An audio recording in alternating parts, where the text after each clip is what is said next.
ചെറുപയർ പരിപ്പ് കൊണ്ടുള്ളൊരു സൂപ്പാണ് ഇന്നത്തെ റെസിപ്പി. വളരെ ഹെൽത്തി ആയിട്ടുള്ളൊരു റെസിപ്പിയാണിത്. നമുക്കറിയാം ചെറുപയറിൽ ധാരാളം പ്രോട്ടീൻസ് ഉണ്ട്. അതുപോലെ ഈസി ടു ഡൈജസ്റ്റ് ആണ്. വളരെ എളുപ്പത്തിൽ തയ്യാറാക്കുന്ന രീതിയിലാണ് ഇതിവിടെ ചെയ്തിരിക്കുന്നത്. വളരെ കുറച്ച് ഇൻഗ്രീഡിയൻസ് മാത്രമേ എടുത്തിട്ടുള്ളൂ. ചെറുപയർ കൂടാതെ അതിനാവശ്യത്തിനുള്ള ഉപ്പ്, അല്പം മഞ്ഞൾപ്പൊടി, അല്പം കുരുമുളക്, പിന്നെ അല്പം നെയ്യ്, ഒരു നുള്ള് കായപ്പൊടി, ഇത്രയും മാത്രമേ ഇതിന് ചേർത്തിട്ടുള്ളൂ. റെഡിയായതിനു ശേഷം അല്പം ചെറുനാരങ്ങ നീരും. ഇനി നമുക്കിതിൻ്റെ റെസിപ്പിയിലേക്ക് പോവാം. നമ്മൾ എടുക്കുന്ന ചെറുപയർ പരിപ്പ് കഴുകി വൃത്തിയാക്കിയതിന് ശേഷം 20 മുതൽ 30 മിനിറ്റ് വരെ വെള്ളത്തിൽ കുതിർത്ത് വെക്കുക. 1 കപ്പ് ചെറുപയർ പരിപ്പാണ് എടുക്കുന്നതെങ്കിൽ അതിൽ ഒഴിക്കേണ്ട വെള്ളം 4 കപ്പ് മുതൽ 5 കപ്പ് വരെയാണ്. അത് പ്രഷർ കുക്കറിലാണ് വേവിച്ചെടുക്കുന്നത്.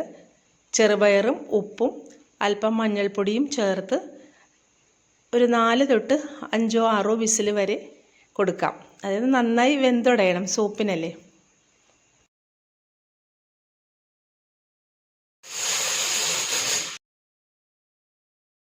കുക്കറിൻ്റെ പ്രഷറൊക്കെ പോയതിന് ശേഷം അതൊന്ന് തണുക്കാൻ അനുവദിക്കുക. അതിനുശേഷം അതൊരു മിക്സി ജാറിലിട്ട് ഗ്രൈൻഡ് ചെയ്തെടുക്കുക. സൂപ്പിനായതുകൊണ്ട് നന്നായി അരഞ്ഞു കിട്ടണം. പിന്നെ നമ്മൾ ഏത് പാത്രത്തിലാണ് സൂപ്പ് വയ്ക്കുന്നത് അതിലേക്ക് അതൊന്ന് ട്രാൻസ്ഫർ ചെയ്യുക.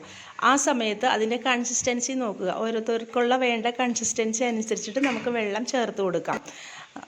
പിന്നെ അതിലേക്ക് ചേർക്കേണ്ടത് കുരുമുളക് പൊടിയും ജീരകപ്പൊടിയുമാണ്. അപ്പോൾ കുരുമുളക് പൊടിയും കൂടുതലും ജീരകപ്പൊടി വളരെ കുറവും മതി. പിന്നെ അത് എന്നിട്ട് തിളക്കാൻ അനുവദിക്കുക. തിളക്കുമ്പോൾ അതിലേക്ക് അല്പം നെയ്യ് ചേർത്ത് കൊടുക്കുക. അതിനുശേഷം 2 മിനിറ്റ് ഒന്ന് സിമ്മിലിടുക. ഇളക്കി കൊടുക്കാൻ മറക്കരുത്, കാരണം അടി പിടിക്കാതെ നോക്കണം. ഒരു നുള്ള് കായപ്പൊടിയും ചേർത്ത് ഇളക്കി ഫ്ലെയിം ഓഫാക്കുക. അതിനുശേഷം ഒരു 1/2 ടീസ്പൂണോ അല്ലെങ്കിൽ 1 ടീസ്പൂണോ ചെറുനാരങ്ങ നീര് ചേർത്ത് കൊടുക്കുക. അപ്പം നമ്മുടെ സൂപ്പ് റെഡി ആയിട്ടുണ്ട്. ഇനി അതൊന്ന് മല്ലിയിലയും, ഞാനിവിടെ അല്പം കാശ്മീരി ചില്ലി പൗഡറാണ് ചേർക്കുന്നത്, അതുകൂടെ ചേർത്ത് ഒന്ന് ഡെക്കറേറ്റ് ചെയ്യാം. അപ്പോൾ നമ്മുടെ ഹെൽത്തി സൂപ്പ് സെർവ് ചെയ്യാനായിട്ട് റെഡി ആയിട്ടുണ്ട്. നമ്മുടെ ബോഡിയെ നറിഷ് ചെയ്യുന്ന ഒന്നാണ് ചെറുപയർ പരിപ്പ്.